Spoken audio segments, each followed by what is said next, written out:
Assalamualaikum warahmatullahi wabarakatuh. Keluarga besar Yayasan Badan Wakaf Sultan Agung yang seluruhnya izinkan kami mengawali untuk bermohon pada Allah semoga senantiasa dirahmati, diberkahi dan dilindungi oleh Allah Subhanahu wa taala. Ayahanda Al-Habib Hasan, Ketua Yayasan Badan Wakaf Sultan Agung, hafidhakumullah taala, Ketua Dewan Pembina Bapak Ahmad Azhar, tadi disebutkan juga bagian dari Dewan Pengawas Profesor Abdul Jamil, yang lainnya seluruh sivitas akademika dari Unisula, kemudian dari rumah sakit, dan saya bisa katakan seluruh keluarga besar saja untuk memudahkan yang terkait dengan Yayasan Badan Wakaf Sultan Agung ini. Sekali lagi sangat bersyukur pada Allah Subhanahu wa taala diberikan kesempatan untuk bisa hadir langsung di pondasi khairu ummah yang insya Allah melahirkan generasi terbaik untuk Indonesia saat ini. Dan tidak cukup dengan amin, kita harus bahas dulu itu sehingga fondasinya semakin kuat dan bisa kita aplikasikan dalam kehidupan. Saya pada Al-Habib Hasan barusan bertanya. Saya bilang, Al-Habib, ini pendiri Yayasan Badan Wakaf ini, apakah ada keterkaitan genealogis dengan Sultan Agung atau tidak? Beliau sampaikan tidak, Ustaz, secara langsung. Di situ langsung jiwa saya bergetar. Bagaimana merasakan visi yang sangat panjang dan pola pikir yang sangat dalam, kalau tidak boleh saya katakan jenius, dalam pemilihan satu nama yang mewakili seluruh lintas kebutuhan di Nusantara, bahkan di Indonesia.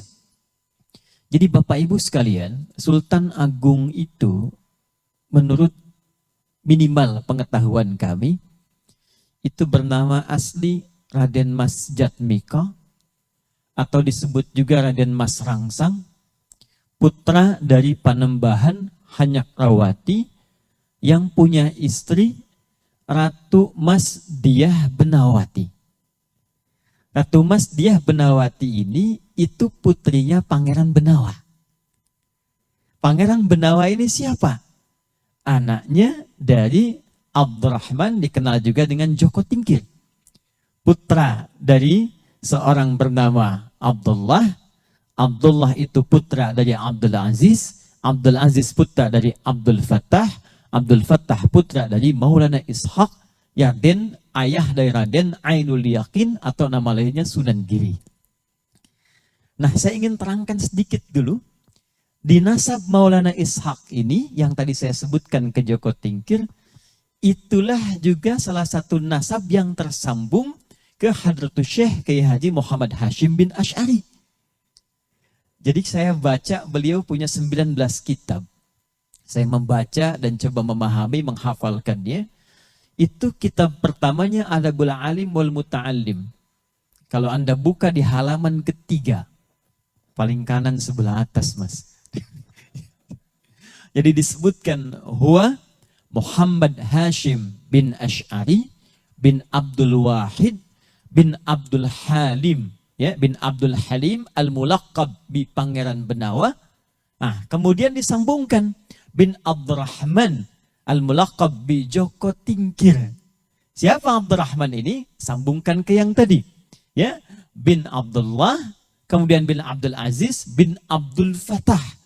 Abdul Fattah anaknya Maulana Ishaq, ayah dari Walid Raden Ainul Yakin yang dikenal dengan Sunan Giri. Jadi nasabnya Sultan Agung ini juga senasab dengan Hadratus Syekh Muhammad Hashim bin Asy'ari yang juga bertemu di Maulana Ishaq dengan Kiai Haji Ahmad Dahlan. Kiai Haji Ahmad Dahlan itu nama aslinya Muhammad Darwish. Nanti belajar dengan Kiai Haji Muhammad Hashim bin Asy'ari di Semarang ini dengan Kiai Haji Soleh Darat. Direkomendasikan kemudian belajar ke Syekh Ahmad Khatib Al-Minangkabawi kemudian di Mekah.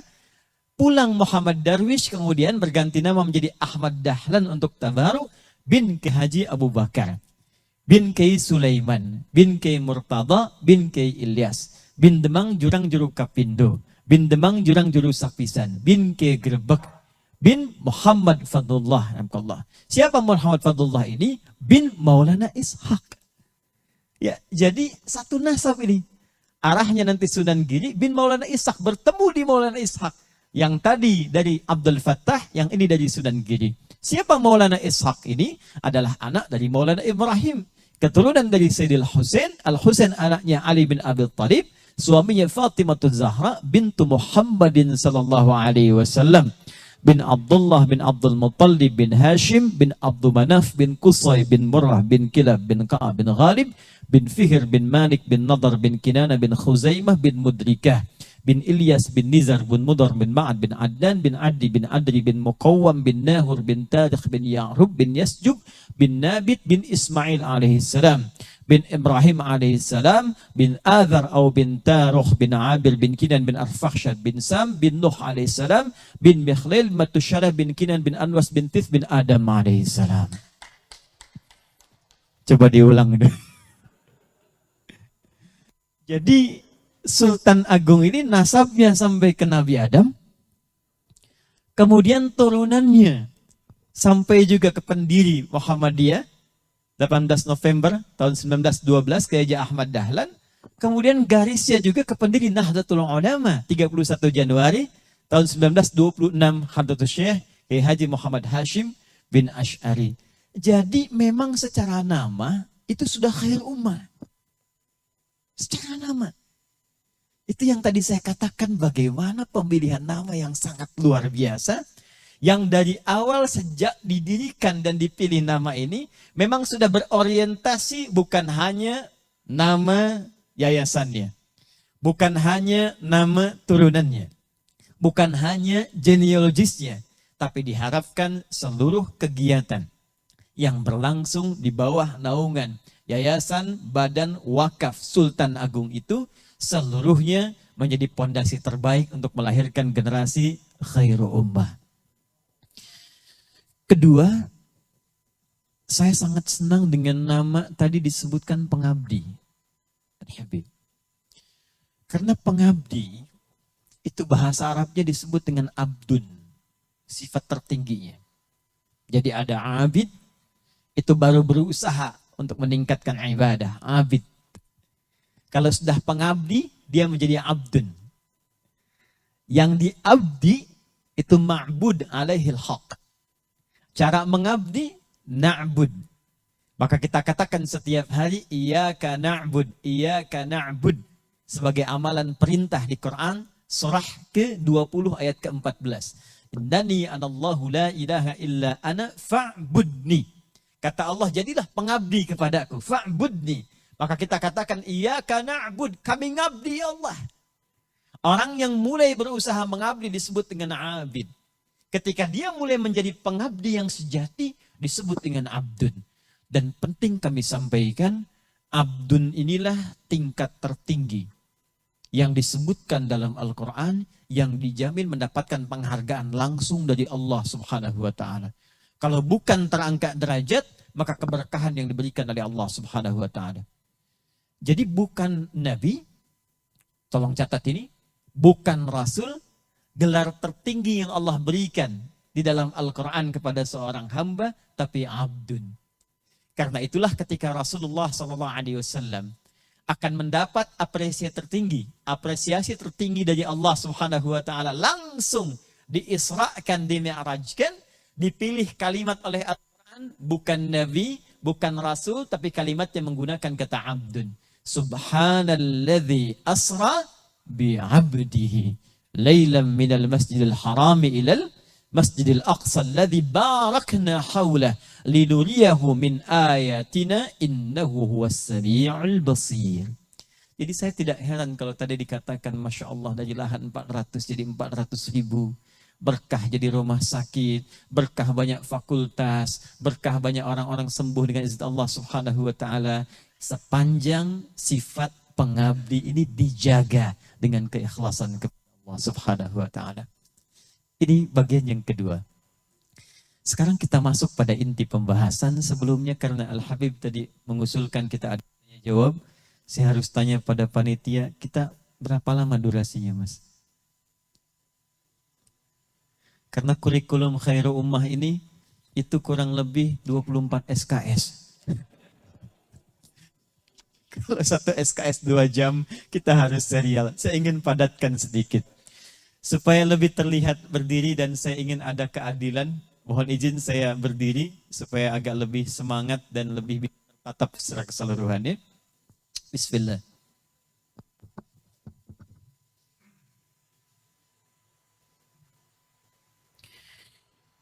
Bismillahirrahmanirrahim. Bapak Ibu sekalian hadirin dan yang tersambung lewat online pada saat ini. Visi membangun khair ummah dalam pandangan Al-Quran. Kita ingin pecah dulu untuk mendefinisikan secara detail topik yang kita akan uraikan sehingga pemahaman kita bisa menjadi lebih spesifik. Pertama, apa itu khair? Sehingga kita bisa menampilkan kata khair ummah.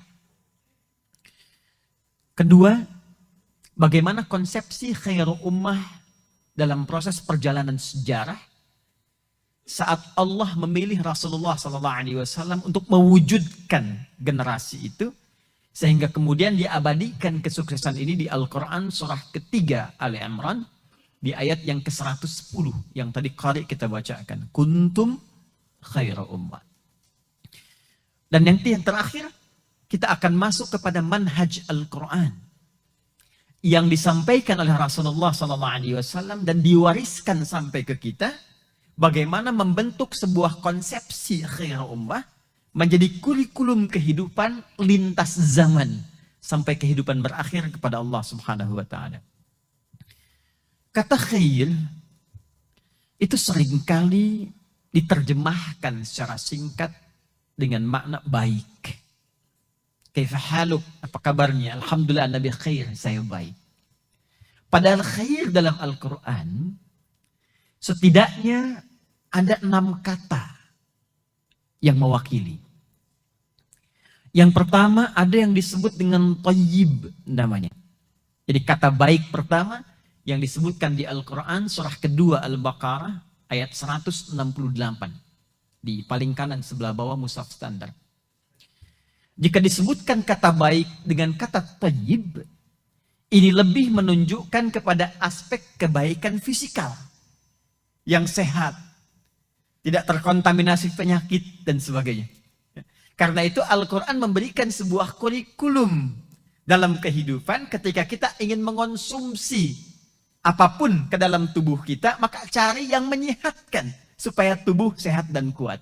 Maka turunlah Quran surah kedua ayat 168 mengatakan, ya ayyuhan nasu kulu mimma fil ardi halalan thayyiban.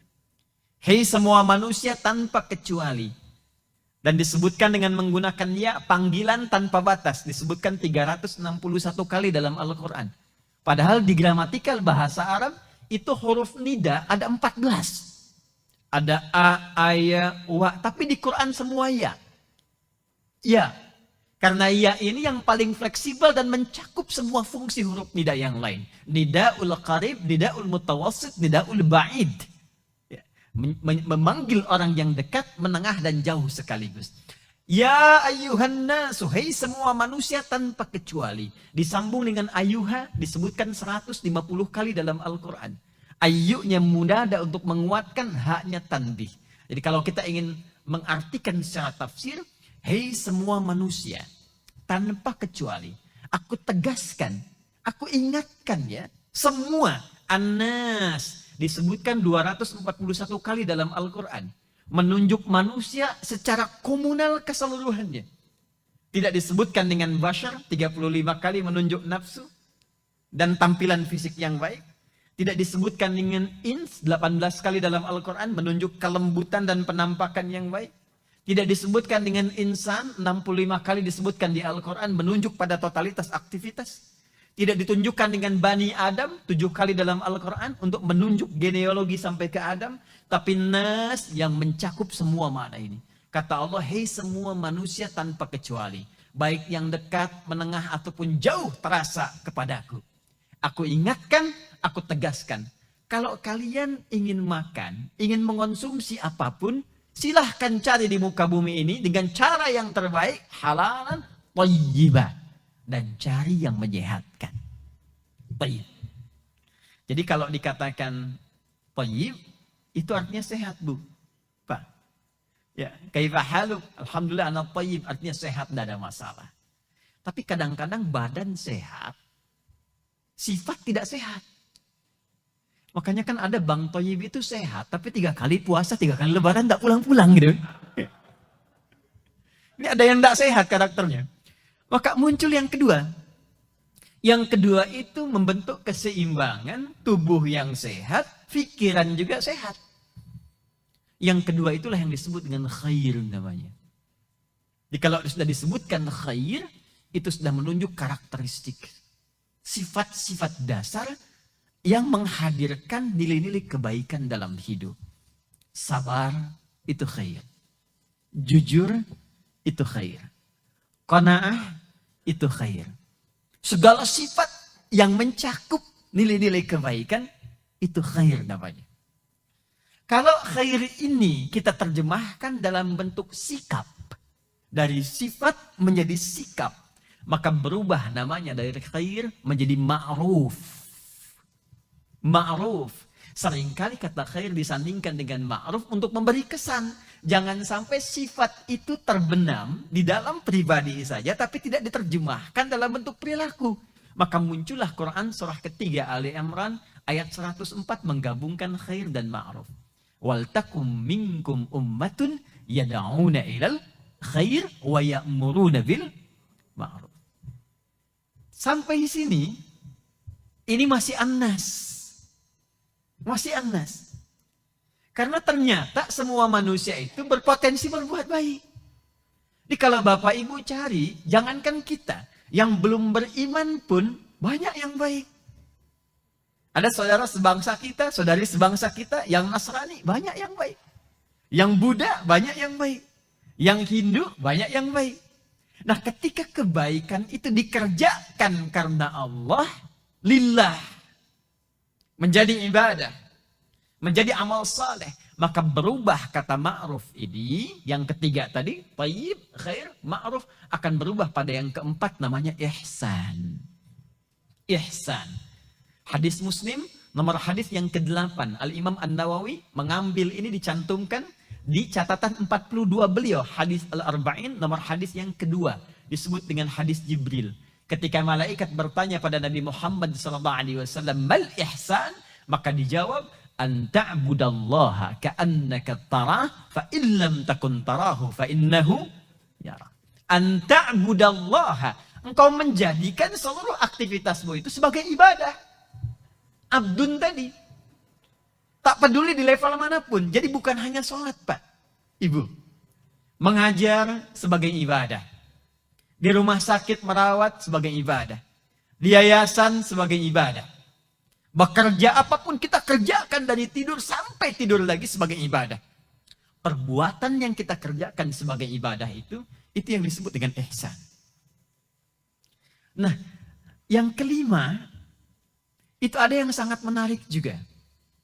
Kalau kita gabungkan keempat ini, thayyib, khair, ma'ruf, ihsan.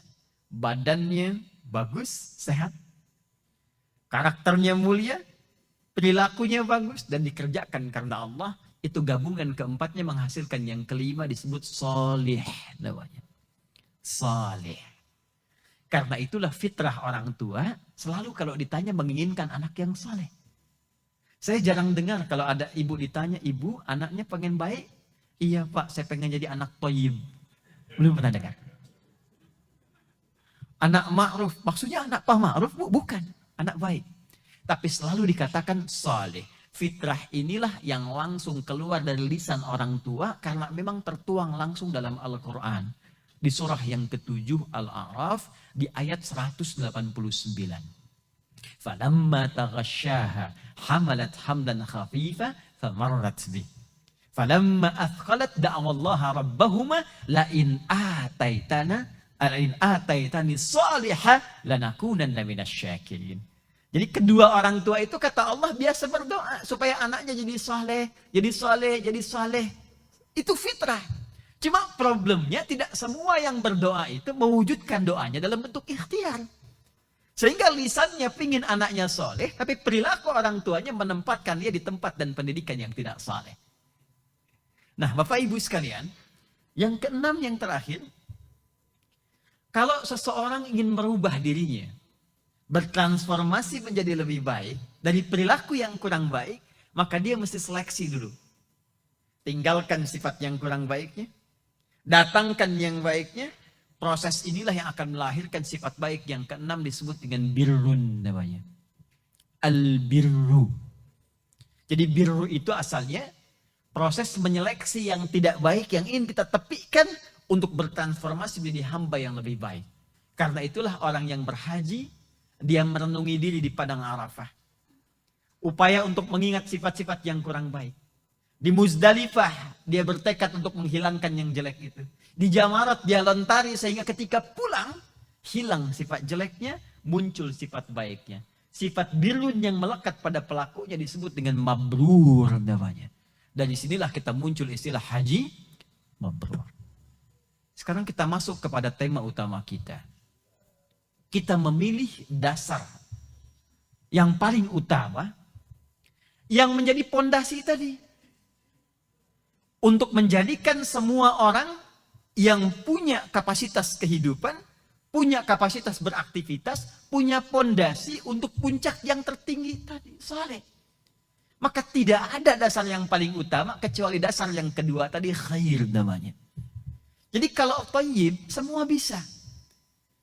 Kalau cari makan, semua ingin makan, Pak, Bu. Ya, silahkan dicek. Semua itu sudah lumrah, sudah fitrah. Tapi ketika kita ingin meningkatkan kualitas kehidupan diri kita, menjadi tatanan kepribadian yang lebih baik, maka kita butuh pondasi dasar untuk bertransformasi menjadi manusia mulia. Apa dasarnya? Itu yang tadi kita bahas pada puncak kebaikan kedua, disebut dengan khair. Disinilah pijakan kita akan dimulai. Baik. Quran surah ketiga Ali Imran ayat 110. Allah langsung memberikan pengakuan akan keberhasilan Rasulullah SAW dalam mentransformasikan tatanan masyarakat yang sangat berada di titik nadir kegelapan. Jadi saya ingin gambarkan dulu, Bu, ya Pak, supaya kita bisa merasakan dahsyatnya khair ini. Saya mau tanya sebentar. Nabi Muhammad itu diutus menjadi Rasul di mana? Assalamualaikum. Diutus jadi Rasul di mana? Ini bukan ujian, insya Allah. Salah dan masalah. Benar, tidak dapat ini, tidak dapat apa logam mulia. Di Mekah kan? Di Mekah kan? Baik. Mekah itu kalau kita lihat tatanan geografisnya masa lalu, saya mau tanya Bapak Ibu, itu daerah yang maju atau tidak? Baik. Punya peradaban tidak? Tidak. Pusat keilmuan bukan? Bukan. Walaupun Mekah pusat perdagangan pada masa itu lintas saja, tapi ada di lingkungan titik nadir kegelapan. Yang maju itu Romawi. Yang maju itu Persia. Jadi diapit oleh dua imperium besar dan punya peradaban di tengah-tengah titik nadirnya yang paling tenggelam. Kalau kita lihat kembali ya ke masa-masa lalu, kemudian kita lihat miniasi keadaan topografi pada saat itu, terlihat sekali bebatuan di lembah saja. Kalau bahasa Nabi Ibrahim itu biwadin ghairi dzi zar'in inda baitikal muharram. Ya. Di titik lembah yang tandus. Bukan sekedar tandus fisiknya, tapi tandus juga akalnya. Tandus nuraninya. Tandus karakter akhlaknya. Sehingga dengan ketandusan ini, semua puncak kemaksiatan sempurna di dalamnya. Jadi kalau sekarang ada orang mabuk, itu tertinggal jauh. Karena 15 abad yang lalu, pemabuk profesional itu sudah muncul. Bu, Pak, yang amatiran, itu 5 kali sehari mabuknya. yang amatir, pemabuk amatir di masa itu. Zina sudah tidak usah ditanya. Malam tadi, aduh, aku bosan dengan istriku. Oke, malam nanti kita tukeran ya. Jadi bisa tukeran istri, saking titik gelapnya. Begal, tidak usah ditanya. Mohon maaf, zaman masa itu ada sekampung populer, begal semua namanya. Namanya Kampung Gifar. Pimpinannya disebut dengan Jundub bin Junadah. Jadi begal sudah ada, begal sekarang terlambat. Dulu sekampung begal. Zina profesional. Pemabuk profesional. Pembunuh, tak usah tanya. Preman banyak. Itu kalau tiap hari, ibu pernah kenal namanya Umar bin Khattab. Kenal di mana? Dengar ya. Umar bin Khattab itu, nanti saya cerita sebelum datang risalah.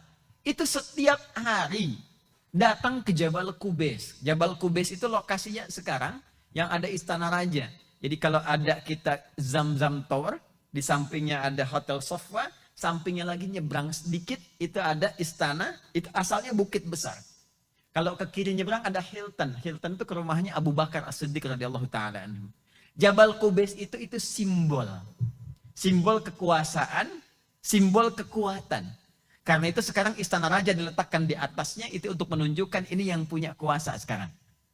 Itu setiap siang Umar bin Khattab itu naik datang ke Jabal Qubais mengumumkan, "Hei, ya ma'syara Quraisyin, hei orang-orang Quraisy, siapa yang berani denganku ingin tes nyali, silahkan bertemu di sini atau di bukit lain yang kau pilih.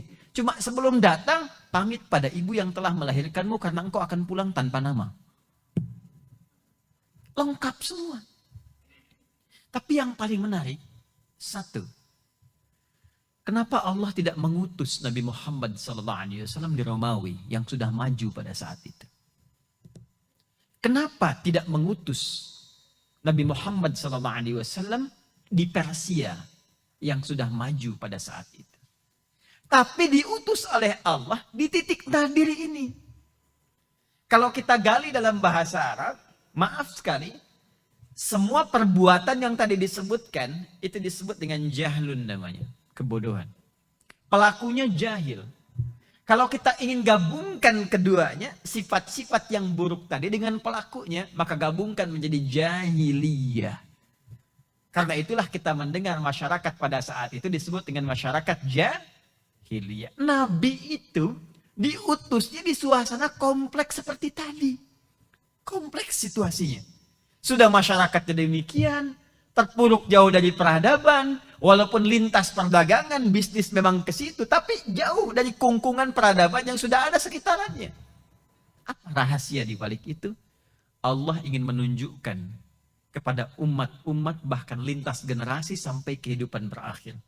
Dahsyatnya satu pedoman kehidupan yang bisa menjadikan satu tempat yang terbelakang, kegelapan, tidak ada cahaya, jauh dari peradaban, penuh dengan maksiat, akan bertransformasi menjadi manusia yang sangat luar biasa, generasi yang sangat dahsyat, bahkan memberikan sinar kehidupan bagi semesta alam. Mukjizat itulah yang diturunkan kepada Nabi Muhammad SAW berupa pedoman kehidupan, dan yang dahsyat bukan tongkatnya Nabi Musa yang diberikan. Bukan tongkatnya Nabi Musa. Bukan mukjizatnya Nabi Isa alaihi salam yang diberikan.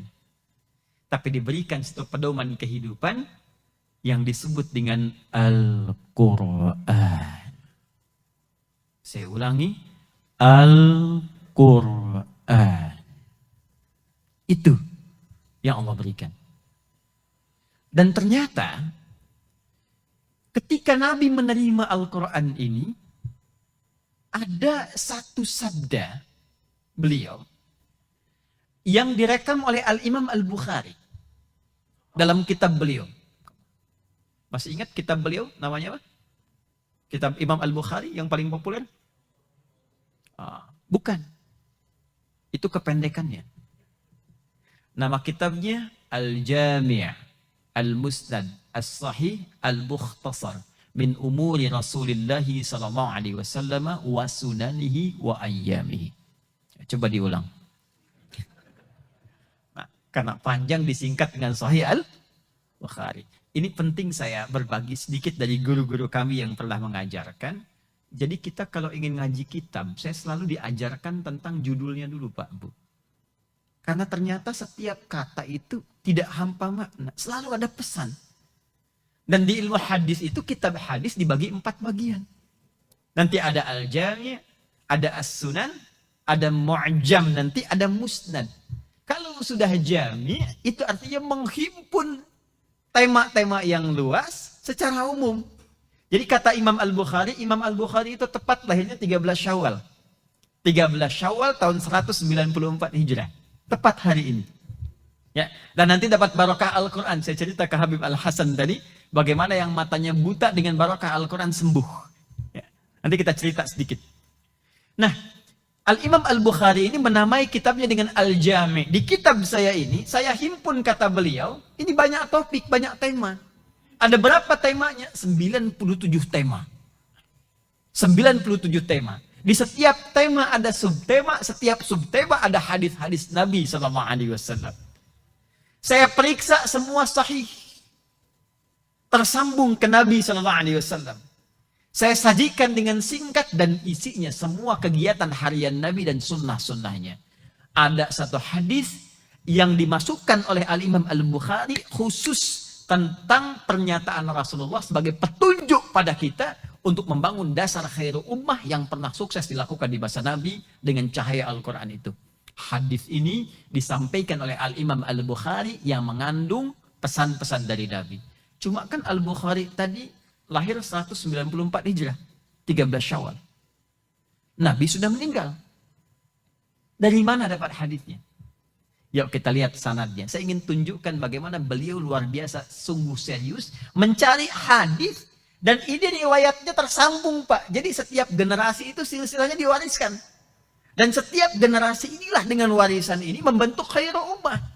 Jadi kalau sampai ke kita hadisnya ini wajib. Paling minimal Yayasan Badan Wakaf Sultan Agung ini ketika menerima hadisnya sami'na wa ata'na.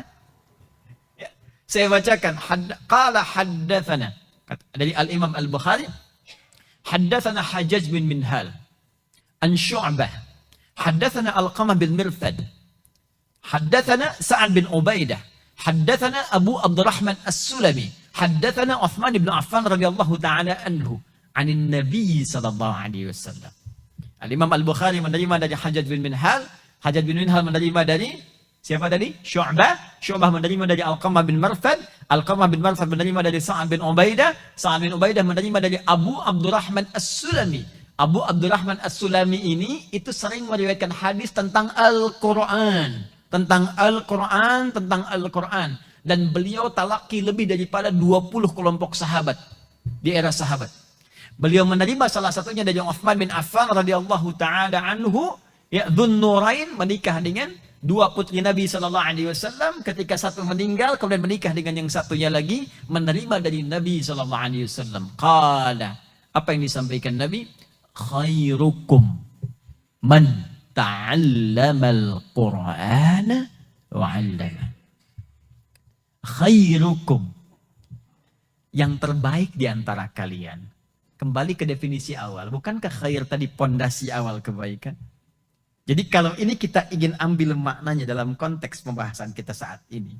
Seakan tawaran dari Nabi. Hei, kalau Anda ingin membangun pondasi kebaikan.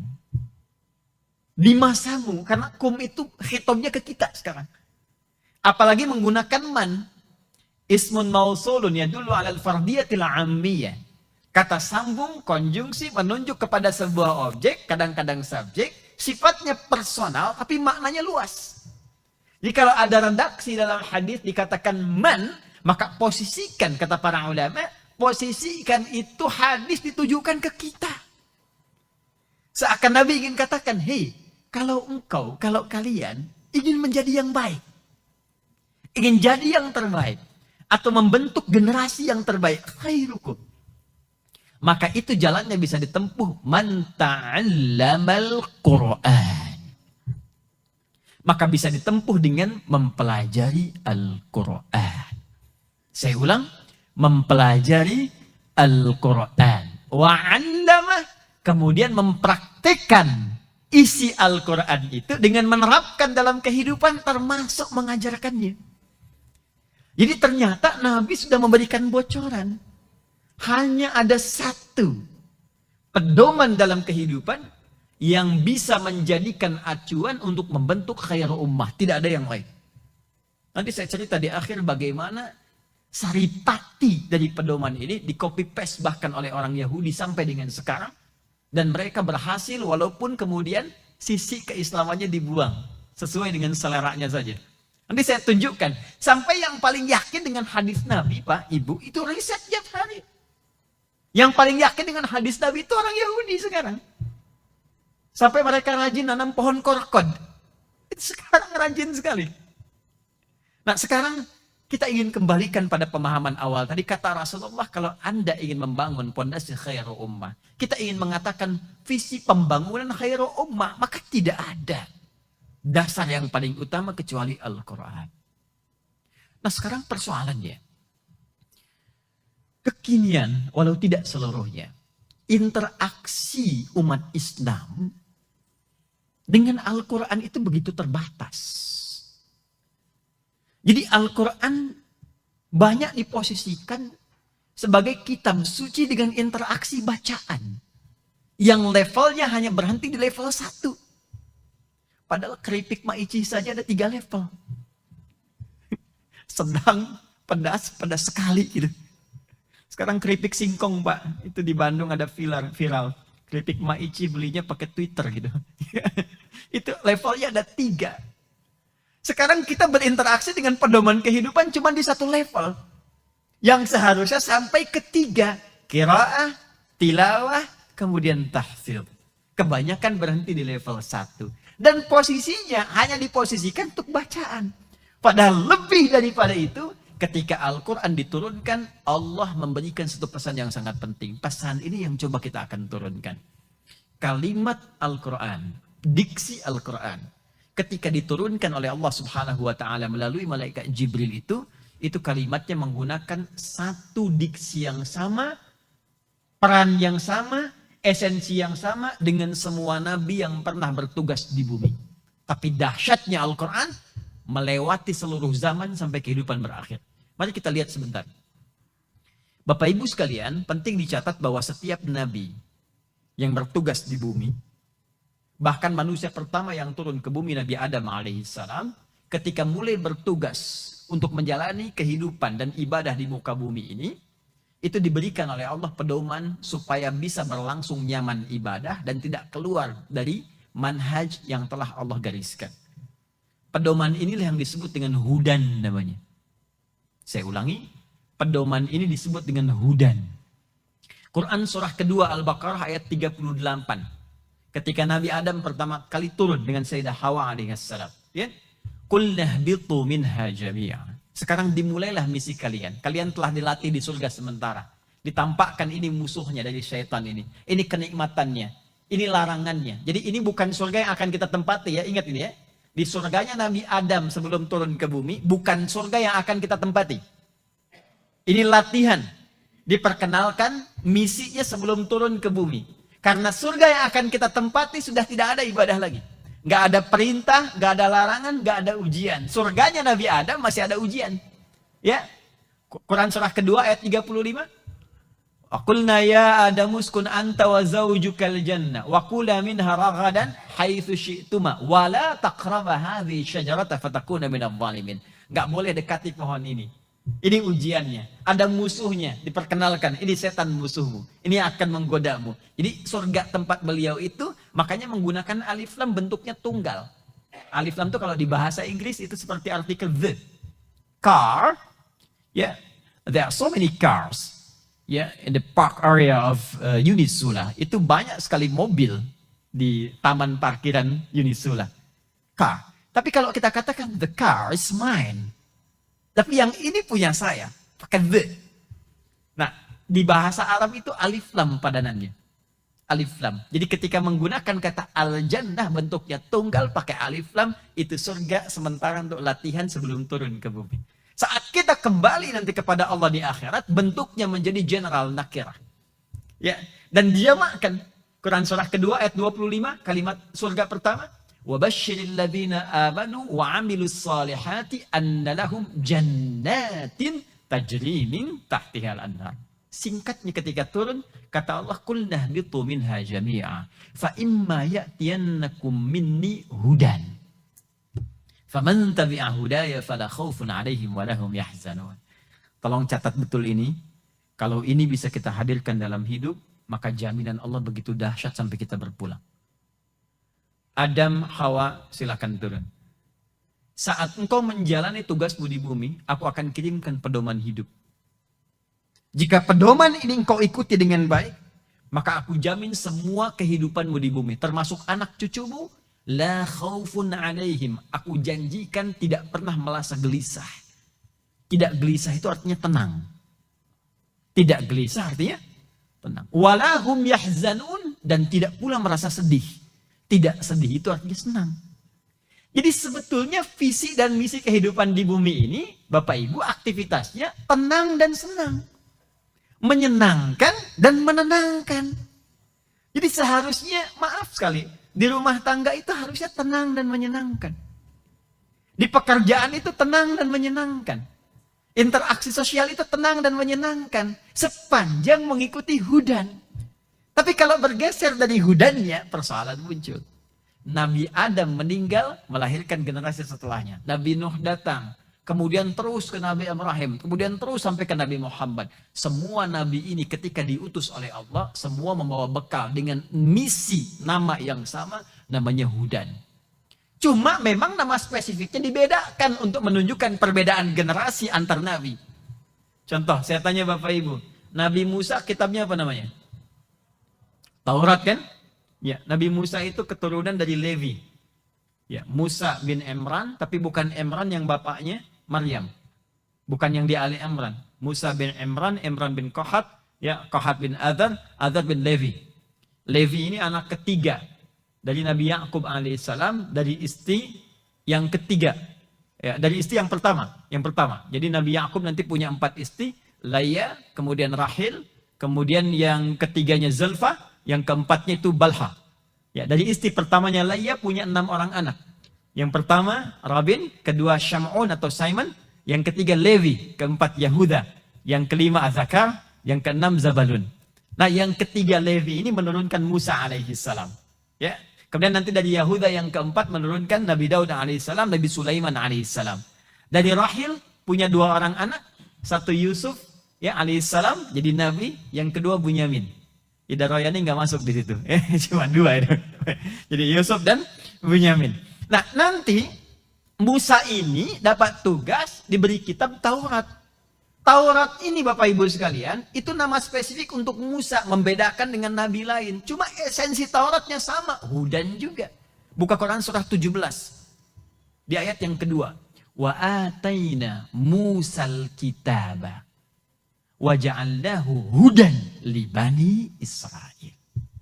Kami berikan kepada Musa kitab. Apa kitabnya? Taurat. Tahu dari mana? Ali Imran ayat ketiga. Nazzala 'alaikal kitaba bil haqqi, ya, musaddiqan lima baina yadayhi wa anzalat Taurat. Untuk siapa? Musa. Apa isinya? Hudan. Nabi Isa alaihissalam dapat Injil. Injil apa fungsinya? Hudan juga. Fihi hudan. Di dalamnya ada hudan. Ya, jadi semuanya hudan. Cuma bedanya Nabi Musa terbatas untuk kaumnya Bani Israel. Nabi Isa alaihissalam terbatas untuk kaumnya juga. Ya, jadi terbatas di satu daerah saja. Ya, daerah Palestina sekarang. Jadi kalau sampai ke Indonesia kejauhan sebetulnya. Ya, itu terbatas. Nabi ada yang satu masa nabinya 2, Bu. Pak. Nabi Ibrahim itu di masa beliau nabinya 2. Satu Nabi Ibrahim, kedua Nabi Lut, keponakannya. Karena itu ketika malaikat akan menjadikan permintaan umat Nabi Lut itu ya terkabul, minta diazab, maka datang kemudian sekelompok malaikat, sebelum datang ke umat Nabi Lut, mampir dulu ke umat Nabi Ibrahim alaihissalam. Mampir ke tempat Nabi Ibrahim. Itu ada kisahnya di Quran surah 51 ayat 24 sampai dengan ayat 30. Nah, saya kembali ke Nabi Muhammad. Nabi Muhammad pun sallallahu alaihi wasallam ketika dianugerahi oleh Allah Al-Quran, itu jelas fungsinya sama dengan yang sebelumnya. Esensinya serupa. Apa itu? Quran surah kedua ayat 185. Syahru Ramadhan alladzi unzila fihi al-Quran hudan linnas. Fungsinya sama-sama hudan. Pedoman hidup. Cuma bedanya, kalau umat yang dulu terbatas di masanya saja, kalau untuk Al-Quran itu lintas zaman. Karena nabinya diutus untuk umat yang terakhir sampai kehidupan berakhir. Karena itu dahsyatnya Al-Quran. Dari sejak diturunkan, itu akan terjaga abadi sampai kehidupan berakhir di umat manapun, di lintas generasi manapun, sepanjang mereka pernah beraktivitas dan hidup di bumi. Gak ada batas. Karena kalimatnya menggunakan nas, linnas untuk semua manusia tanpa kecuali. Alif lamnya istighraq di situ. Artinya kalau kita tarik ke tema kita sekarang, kalau di masa Nabi Muhammad Al-Quran bisa menjadikan khairu ummah, maka setelah Nabi pun bisa khairu ummah lagi. Karena lintas zaman. Setelah itu pun bisa khairu ummah lagi. Setelah itu bisa khairu ummah lagi. Sepanjang umat di masanya itu mau menjadikan Al-Quran sebagai pedoman dalam kehidupan. Saya tidak akan terlalu panjang masuk kepada pembuktian tentang mukjizat Al-Quran. Kan nanti terlalu luas waktunya. Tapi kalau nanti ada tuntutan untuk membuktikan kebenaran Al-Quran, kita bisa tampilkan begitu dahsyat Al-Quran dibandingkan dengan kitab-kitab lain. Saya ingin masuk langsung kepada bagian pondasi yang paling penting, bagaimana mengambil petunjuk Al-Quran untuk menghadirkan khairul ummah. Ini masih mukadimah Bu ya Pak? Inti temanya setelah ini nanti, setelah ini. Makanya saya tanya panitia tadi sampai jam berapa saya gitu. Ya. Baik. Ibu bapak, di antara keistimewaan Al-Quran yang langsung disyaratkan dalam Al-Quran sendiri, termasuk dalam hadis, tidak ada satupun yang bersentuhan dengan Al-Quran kecuali semuanya menjadi khair, jadi mulia. Jadi belum apa-apa sudah baik. Coba Al-Quran di bulan apa? Turun di bulan apa? Ramadan. Ramadan bulan mulia tidak? Mulia. Kita suka terbalik memahaminya. Terbalik. Ramadan itu mulia, karena itu Al-Quran diturunkan di bulan Ramadan. Karena itu kita baca Al-Quran. Terbalik. Ramadan itu jadi mulia setelah Al-Quran turun di dalamnya. Karena sebelum Al-Quran turun itu biasa. Tapi ketika Al-Quran diturunkan, jadi mulia Ramadan. Berubah jadi sayyidus syuhur. Bahkan jangankan Ramadannya. Turun di malamnya saja, kita masih ke waktu. Malamnya Al-Quran turun, malam itu menjadi mulia. Langsung malam yang tadinya lail, Bu, Pak, jadi lailah. Jadi lailah. Jadi ada lailah itu beda. Kalau lail itu menunjuk waktunya saja, terbentang dari ba'da isya sampai menjelang fajar. Ya, ibu bapak ingin tahajud, kata Allah ambil dari sebagian waktu malam. Dari ba'da isya sampai dengan menjelang fajar, tidur sebentar. Karena hajada itu artinya tidur, bangun, beraktivitas. Maka muncul Quran surah 17 ayat 79. Wa minal laili fatahajjad bi. Dari sebagian malam silahkan pilih untuk bangun malam. Jadi kalau masih lail itu waktu. Jamaknya layali. Turunannya leli, lala, lili. Itu malam. Ibu leli, ibu malam-malam. Tapi kalau kita ingin katakan ada yang istimewa di malam itu, beda dengan yang lain.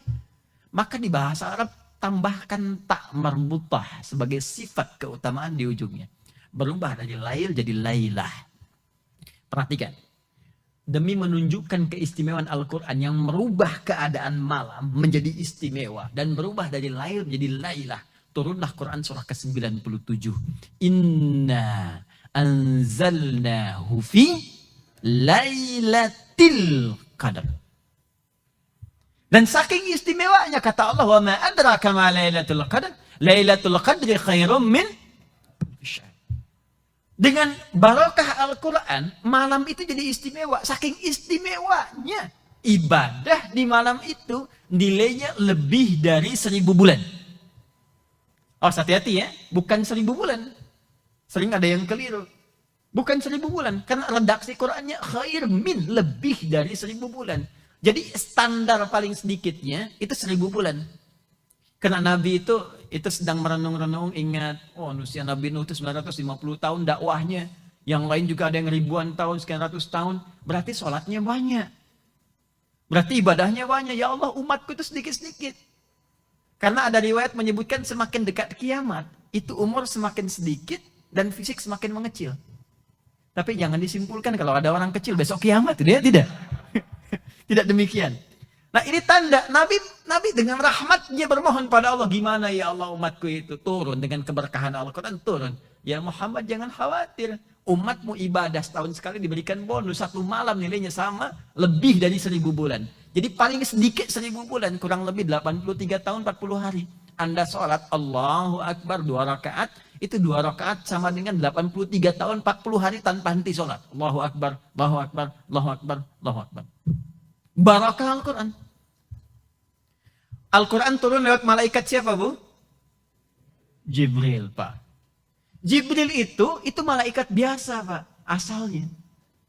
Karena setiap malaikat itu Rasul Allah di langit punya teman Rasul di bumi. Malaikat sebelumnya yang berteman dengan Rasul di bumi rata-rata malaikat maut, Pak. Azrail. Nabi Musa temannya malaikat maut. Nabi Daud temannya malaikat maut. Ibu mau punya teman malaikat maut? Tak diminta pun ya pasti ditemani itu. Tak diminta pun. Rata-rata malaikat maut. Dan ketika berteman dengan Rasul, itu jadi pemimpin.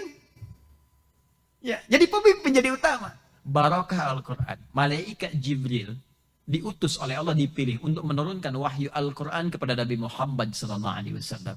Begitu mendapatkan mandat menurunkan Al-Quran, naik status jadi Ruhul Amin. Sayyidul Malaikah. Turunnya di mana? Di Mekah. Mekah berubah jadi Ardul Mubarakah.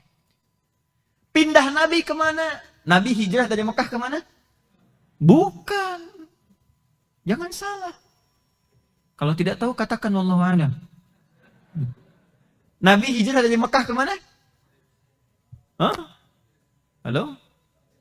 Yasrib.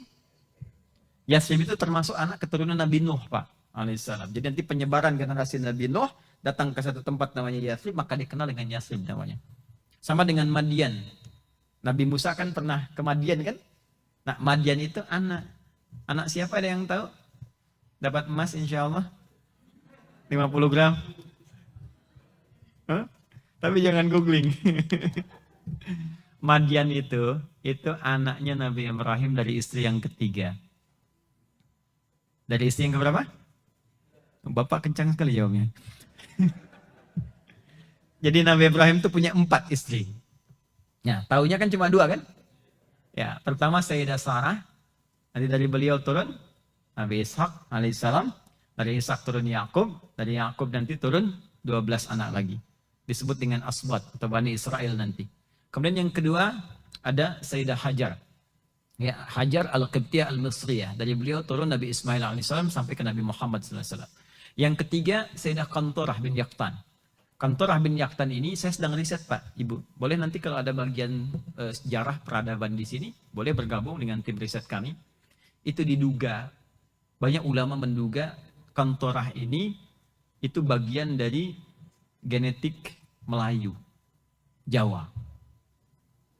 Dan ada dugaan kuat bahwa kita ini nasabnya tersambung ke Nabi Ibrahim lewat Sayyidah Qantarah. Ya, itu sedang kami gali, sedang kami riset, Pak. Biasanya kalau kami itu riset cukup serius, ya bukan sembarangan ambil ini ambil itu, tidak. Qantarah ini melahirkan nanti 6 keturunan, ya 6 keturunan. Pertama nanti Madian, kemudian ada Zamran, ada Suraj, ya kemudian nanti ada Yakshan, Nasab yang ke-6 tidak diketahui. Ya, Ustadz dari mana tahunya? Ada kitabnya namanya At-Ta'rif wal A'lam. At-Ta'rif wal A'lam karya Syekh Abdul Qasim As-Suhaili. Ini dikutip oleh Ibnu Katsir dalam kitabnya Al-Bidayah wan Nihayah di jilid pertama halaman 407. Nanti yang keempat istrinya, ada juga yang keempat itu bernama Al-Hajun, ya Hajun binti Al-Amin. Ya Hajun binti Al-Amin melahirkan nanti 5 orang anak. Ya, ada Kaisan, kemudian Suraj juga, ada Umaim, kemudian nanti ada Nafis, Lutan dan Nafis. Ya, kayak Haji Khalil Nafis nasabnya ke situ tuh. Yang di MUI. Ya. Nah, saya turunkan lagi. Ya kemana? Di mana tadi kita ketemunya itu ya? Dia khairu ummah, kembali kepada Al-Quran. Itu saya sampaikan ke ahli Quran, Pak, Ibu, yang tengah menghafal. Anda tahu apa yang terjadi? Saya ingin katakan lintas batas. Bukan hanya orang tua, pemuda, anak kecil yang melihat, yang tidak melihat, sampai yang sepuh. Ada kedahsyatan yang terjadi. Ramadan kemarin kami adakan karantina kedua, virtual. Menghafal Quran. 30 hari menghafal 30 juz. Hari ke-25 ada seorang ibu usia 55 tahun hafal Quran 30 juz. Hari ke-21 sebelumnya ada 26 tahun hafal Quran 30 juz. Ada anak kecil hafal Quran 30 juz. Ada orang dewasa, ada kakek-kakek juga 72 tahun usianya. Bapak baru 71. Ya. Itu luar biasa dahsyatnya. Jadi untuk mendapatkan kecintaan, bagian dari Quran, wujudkan kecintaan dulu. Kalau dunia nggak usah dihitung, Pak. Kalau nggak percaya berkah Quran tuh nggak usah ditanya. Silahkan Al-Habib bukit banyak pengalamannya. Demi Allah saya katakan, ini dari kepala, ujung kepala sampai ujung kaki. Saya nggak pernah beli. Dari ujung kepala sampai ujung kaki. Hanya untuk mencinta, baru modal cinta aja Pak, Bu. Dari kepala sampai ujung kaki. Sampai saya sering menangis. Hanya untuk mengungkapkan, ya Allah tunjukkan pada saya bagaimana cara mensyukuri nikmat-Mu. Hanya untuk minta syukur Pak, saya nangis. Pernah saya minta, ya Allah tunjukkan saya bisa beramal dengan harta. Sampai saya kapok, ya Allah cukup sudah, cukup. Tidak bisa lagi. Karena saking banyak yang dipenuhi. Itu kadang-kadang Pak, habis buah di rumah. Mau beli, datang buah lagi. Habis makanan. Mau beli, datang makanan lagi. Dan itu kisah ini banyak mengalami. Ada seorang ahli Quran, satu keluarga. Ibunya cuma ngangkat kayu bakar, bapaknya kerja kuli bangunan. Tapi kalau Anda datang bertamu, ceritanya indah sekali. Alhamdulillah, keberkahan bagi kami. Abi itu kalau kerja dapat uang banyak sekali. 500.000 per bulan, banyak sekali. Dan semua dihidangkan, makanan, ikan, buah-buahan, apa ada semua. Dan dahsyatnya semuanya ceria. Dan tak pernah merasa kekurangan. Dimanapun keadaan hidupnya. Maka Quran itu, apa? Sudah banyak anak-anak kecil kami, ahli Quran. Bapak ibunya nabung untuk umrah, untuk haji, tidak dapat. Begitu selesai kami bikin khataman. Haflah di Istiqlal, 250.000 orang datang. Kami datangkan 12 duta besar. Saya perkenalkan, bukan cuma di Arab, bukan cuma di Mekah, di Madinah. Ini ada anak kecil, bahkan ada yang buta, ada yang tukang beca. Mereka hafal Quran. Dubes Saudi langsung angkat tangan mengatakan, saya hajikan semuanya. Anaknya yang hafal Quran, bapak ibunya ikut haji. Tukang beca yang kayu hafal Quran, haji. Ada yang buta cuma nulis, bagaimana yang buta bisa belajar Quran? Haji. Itulah Quran. Tidak cukup sampai di situ. Bapak Ibu mungkin pernah dengar ada Ahmad Kamil yang dari Jogja. Itu asalnya Sultan Agung kan dari Jogja, Mataramku dan menyebar. Ya, menghafal Quran itu sampai semua orang di Timur Tengah berebut memberikan beasiswa. Sampai saya datang, telepon ini, pejabat ini, pejabat itu, cuman pengen nanya. Kami pengen berikan beasiswa sampai S3. Saya berapa kali mengatakan, Pak, semua sudah terjamin, Pak. Bahkan sudah punya tabungan rumah. Sampai S3-nya, sekarang sedang belajar manhaj ulama. Beberapa ulama rebutan pengen ngajari, Pak. Bapaknya sudah tidak ada, tapi keberkahannya jalan. Tadi saya ceritakan janji Al-Imam Al-Bukhari. Al-Bukhari itu nama daerah. Nama aslinya Muhammad. Punya bapak namanya Ismail, punya kakek namanya Ibrahim. Kakeknya Al-Bardizbah, kakek buyutnya ya Al-Bardizbah, kemudian nyambung ke atasnya sampai dengan ke nasab-nasab yang sangat mulia. Muhammad bin Ismail bin Ibrahim ya bin Al-Mughir bin Al-Bardizbah, Al-Ju'fi, Al-Bukhari, Al-Khurasani, Al-Uzbekistani. Karena beliau dari Bukhara, maka memperkenalkan diri dengan nama Al-Bukhari.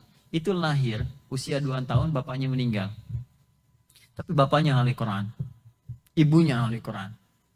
Solehnya luar biasa, dekat dengan Allah. Jadi sudah punya visi, kalaupun salah satu meninggal, anaknya tetap lanjut dengan Quran. Maka Al-Bukhari kecil, usia 4 tahun, matanya diuji buta permanen. 2 tahun meninggal bapaknya, 4 tahun buta permanen. Ibunya tetap istiqamah, membawa pesan ayahandanya, suaminya tetap bawakan ke Quran, dekatkan keberkahan. Maka Allah ganti pandangan mata fisik dengan pandangan hati yang sangat luar biasa dan ingatan yang tajam. masuk ke syekh talaqi di kutab, dibacakan oleh syekhnya surat Al-Qamar, surah ke-54 awal sampai akhir. Setelah selesai, iseng syekhnya menguji, man hafidh, siapa yang sudah hafal? Semua angkatan Al-Bukhari yang lebih tua dari beliau diam. Al-Bukhari kecil yang tidak melihat itu mengangkat tangannya, ana hafidhtu ala sadri qalbi. Ya, saya hafal di dalam kepala saya, kata beliau, dalam jiwa saya. Jadi ada hafal di luar kepala, itu belum hafal. Ada hafal di dalam kepala, sudah hafal.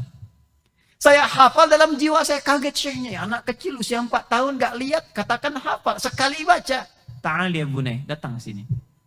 Merabak jalan ke depan, iqra, bacakan. Dibacakan dari awal sampai akhir, bukan hanya hafal, makhrajnya, tajwidnya persis dengan syekhnya.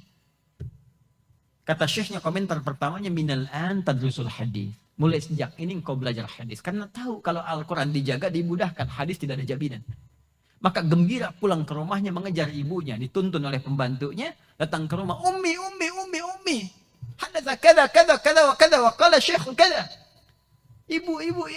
Tadi di majlis, tadi di kutab begini. Syekh meminta saya membaca Quran, saya bacakan begini. Kan kata syekh, minal anta tadrusul hadis. Mulai sekarang Anda belajar hadis. Saya pengen belajar hadis.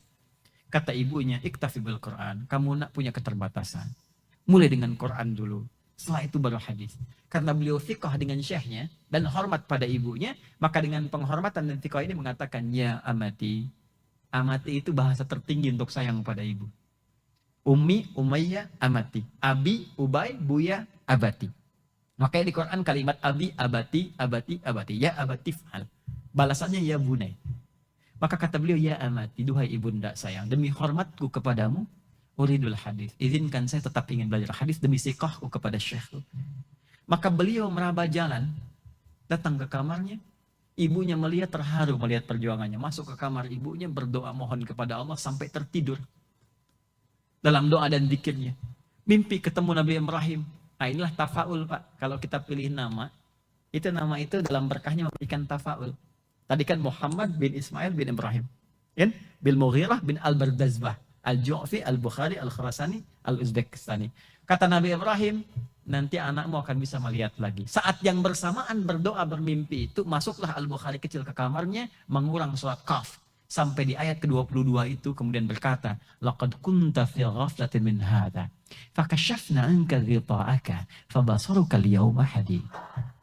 Ayat ini berkisah tentang kehidupan akhirat. Tapi barokahnya diberikan kepada Al-Bukhari kecil saat itu. Begitu sampai kalimat, laqad kunta fi ghaflatin min hadha. Sungguh engkau dulu gak bisa lihat. Fakashafna anka ghita'aka. Fakashafna anka ghita'aka. Maka mulai hari ini kami akan buka pandanganmu. Penutupmu yang gak bisa lihat itu. Fabasaruka al-yawma hadid. Maka mulai detik ini pandanganmu akan melihat kembali. Begitu selesai ayat itu, matanya tiba-tiba remang menatap, loncat saking kagetnya. Begitu melihat langsung kejar ibunya. Dia katakan, Ummi, amatilah qira'id. Kaget ibunya bangun, ibu, saya bisa melihat kembali. Kata ibunya, rubbama ra'aita bi qalbik, mungkin kau melihat dengan hatimu. La bal bi aini, saya melihat dengan mata saya. Ini ibu pakai baju ini, benda sekitaran ini. Keduanya berpelukan menangis syukur pada Allah. Sejak itulah kemudian belajar hadis sampai menuliskan Sahih Al-Bukhari selama 16 tahun. Di Mekah disempurnakan di Al-Bidah Al-Munawwarah. Kisah ini ada di kitab Syarah Sahih Al-Bukhari 18 jilid pertama karya Ibnu Hajar Al-Asqalani bernama Fathul Bari fi Syarah Sahih Al-Bukhari. Silahkan nanti beli jilid pertama, dapatkan kisah ini dalam kitab pengantarnya. Quran. Sampaikan ini termasuk ke mahasiswa kita. Saya kalau belajar, Bu, Pak ditanya, Ustadz, apa rahasianya? Apa metodenya? Apa ini? Apa itu? Dan seterusnya. Saya selalu menjawab yang pertama Al-Quran. Al-Quran.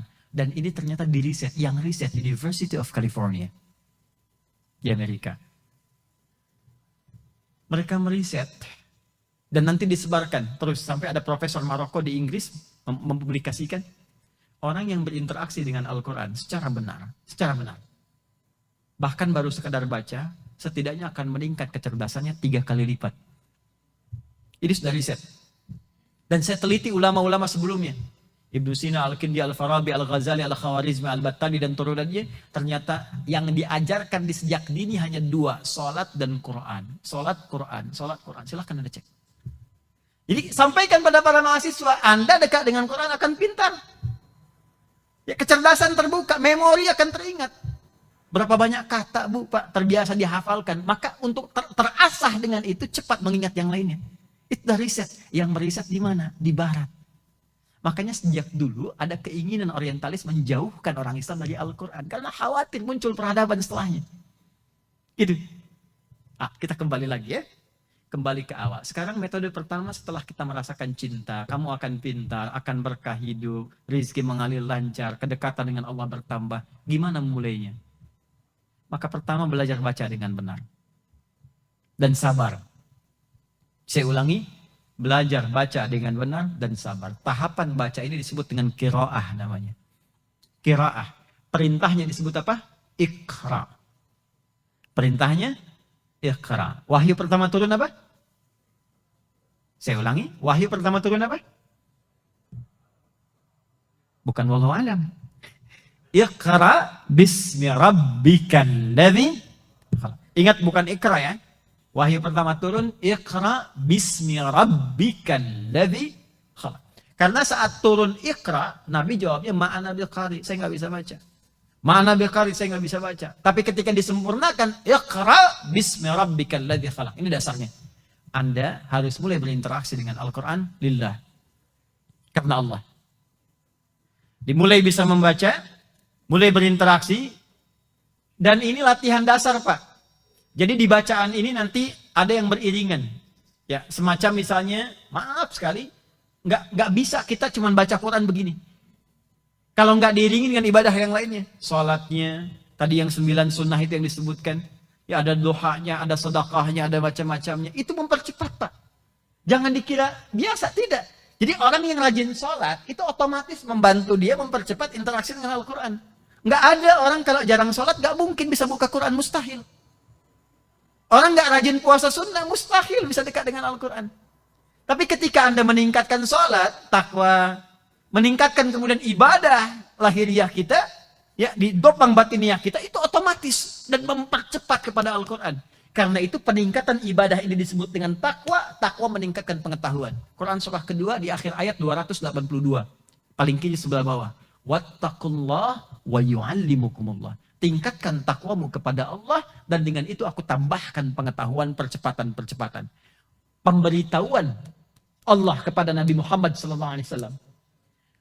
Anugerah pertama yang diberikan kepada Rasulullah berupa tambahan pengetahuan adalah cepatnya Al-Quran hadir dalam jiwanya. Di Quran surah 75 ayat 16-18. La tuharrik bihi lisanaka lita'jala bih.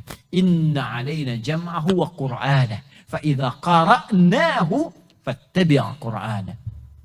Kalau Anda tingkatkan takwa kata Allah, maka jangan Anda terlampau ingin cepat membacakan. Jangan ingin terlampau ingin sekali dengan ingatan kita menghafalkannya. Gak usah terlalu capek, gak usah terlalu lelah. Dengan takwamu itu, aku akan jadikan Al-Quran mudah untuk diakses. Aku percepat engkau bisa pandai untuk membacanya, aku percepat engkau untuk bisa menghafalkannya. Jadi kalau ingin jadi khairul ummah, pertama, tingkatkan ketakwaan kepada Allah, lalu bangun dasarnya untuk membuka pintu gerbang mengetahui isi Al-Quran. 2, cepat. 2 ini bagian terakhir. Setelah tahu, maka mulai keluarkan kurikulumnya. Interaksi kita untuk mengeluarkan kurikulum Al-Quran itu yang disebut dengan tilawah. Jadi ada qiraah, ada yang kedua apa? Tilawah. Beda Pak, Bu. Kalau qiraah, itu bacaan saja, tanpa harus menuntut paham. Jelas ya? Tapi kalau tilawah, itu punya 3 arti.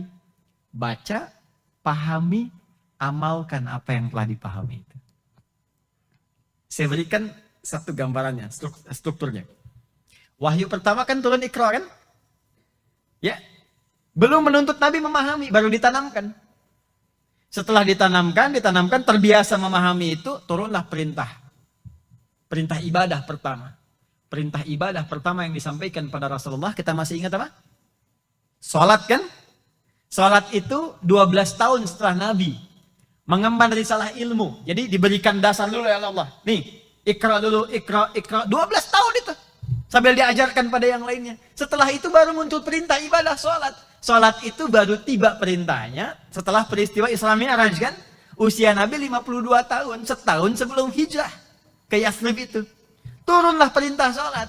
Ketika turun perintah salat, Bapak Ibu sekalian, perhatikan redaksi Qurannya. Buka Quran surah ke-29, ayat ke-45. Saya hakul yakin kita hafal tengahnya, tapi kita lupakan awal dan akhirnya. Walaupun khairul umur awsatuha, tapi tetap awal akhirnya itu penting. Ya, coba kalau saya tes tengahnya pasti hafal semua. Innas salata tanha tuh anil fahsya. Sekarang bacakan awalnya. Utlu ma uhya ilaika minal kitab wa aqimis salat.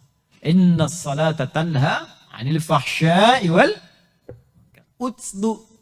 Nah, ini persoalannya. Kalau Bapak Ibu belajar di terjemahan, utlu dengan iqra itu diartikan sama. Utlu bacalah, iqra bacalah.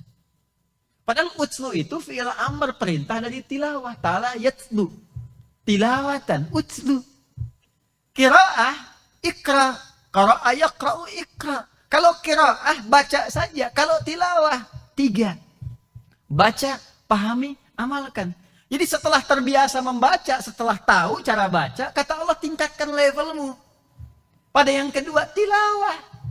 Pahami apa yang dibaca itu. Maka turun wahyu Muhammad SAW. Bacalah apa yang telah kami wahyukan kepadamu.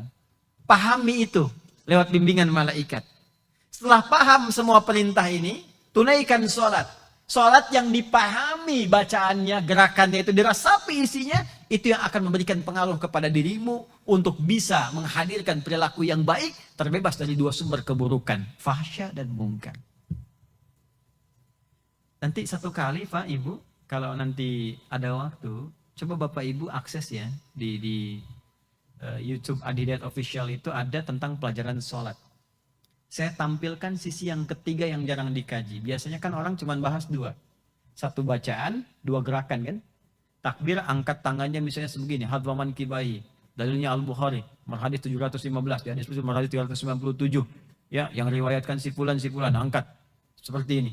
Ada yang seperti ini di An-Nasai. Kemudian bacaannya Allahu Akbar sampai di situ. Tapi pernah nggak kita belajar, kenapa tangan diangkat begini? Kenapa yang dibacakan Allahu Akbar? Apa kaitan dengan aktivitas kita? Apa janji yang telah Allah sampaikan kalau benar takbirnya? Ya, sampai dengan kita selesai bersedekah, baca iftitah. Itu sudah ada janji diampuni semua dosa yang pernah dilakukan. Makanya kita bacakan kan ketika iftitah, Bapak Ibu baca apa doanya? Allahu Akbar, setelah itu apa? Allahu Akbar kabira, alhamdulillah katsira, subhanallahi bukratan. Itu satu hadis, ada 9 doa. Ya, pernah ada yang baca ini? Wajjahtu wajhal ladzi fatara samawati wal ardh, pernah? Ada yang baca Allahumma ba'id baini wa baina khataaya? Nah, kadang-kadang doanya itu kadang kita nggak baca juga secara utuh. Anda yang baca Allahumma ba'id, pernahkah kita merasakan bagaimana nikmatnya membaca doa itu? Allahu Akbar, aku berjanji akan membesarkan Allah saja. Hanya Allah yang akbar, yang lain tidak. Ya Allah, aku mohon ampun selama ini kalau merasa besar dalam kehidupan. Ya, sering merasa sombong di hadapan orang. Angku yang paling hebat, yang paling luar biasa. Kepada pasangan, kepada tetangga. Sedangkan aku mengatakan engkau yang maha besar. Kemudian angkat tanganmu itu, berserah diri kepada Allah dan buang urusan dunia ke belakang. Jangan dibawa dalam sholat. Ini yang menjadikan orang banyak nggak khusyuk. Karena dunia masih dibawa dalam sholat. Akhirnya kata Nabi dalam hadis riwayat Abu Dawud, setan datang, ada setan khusus menggoda orang sholat, namanya khinzib. Satu kali belajar fikih setan. Ada 9 jenis setan yang berbahaya. Di antaranya setan menggoda orang wudu, walhan namanya, setan menggoda orang sholat, khinzib namanya. Begitu Anda bertakbir, setan datang mengatakan, udhkur kata, ingat ini, ingat itu. Gak percaya silakan ya, sekarang masih biasa. Nanti zuhur Pak, begitu Anda takbir Bu, Allahu Akbar, tadinya kita fokus, tiba-tiba begitu takbir, setan datang. Bahkan ceramah saya ini bisa disinggung. Kata Ustaz Adi, begitu Anda takbir, ada setan. Itu setan. Hatta la yash'ural musalli kam rak'atan yusalli. Sampai orang sholat, itu ada yang tidak sadar. Lali. Berapa rakaat dia menunaikan sholat? Kata Nabi begitu. Kalau kata Nabi begitu pasti terjadi itu. Tuh, mungkin saya gitu. Ya. Itu ada yang demikian.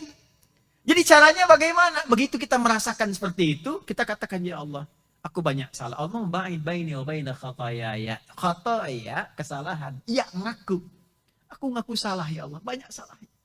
Aku taubat kepadamu, ya Allah. Mohon jauhkan antara aku dengan kesalahanku sejauh timur dan barat yang tidak pernah bertemu. Sehingga nanti di akhirat kan dipertemukan lagi. Karena di akhirat ditampakkan. Wa may ya'mal mithqala dzarratin. Yang baca wajah tuh, lihat. Itu kan panjang doanya. Tidak hanya sampai wa ma ana minal musyrikin. Atau wa ana awwalul muslimin. Wa ana minal muslimin. Itu pondasi doanya. Pondasinya yang mencakup makna setelahnya. Apa makna setelahnya? Rabbi inni zalamtu nafsi. Anta Rabbi wa ana abdu. Ya ataraftu bidhambi. Wa anta Rabbi la ilaha illa anta. Faghfirli fa innahu la yaghfiru dhunuba illa anta. Ya Allah, hamba ini zalim, banyak salahnya. Sedangkan engkau Tuhanku, ya Allah. Engkau itu Tuhanku yang mampu mengampuni dosaku. Maka aku sekarang berserah diri memohon ampunanmu. Kalau engkau tidak ampuni, kepada siapa lagi aku mesti memohon ampun? Itu terusannya. Buka di Abu Daud. Sunan Abu Daud, di Kitabus Shalah, nomor hadis 744, paling kanan sebelah bawah. Ya, saya hafal ini bukan ini karena kemarin Ramadan baru saya bahas. Ya, itu gambaran. Itulah tilawah.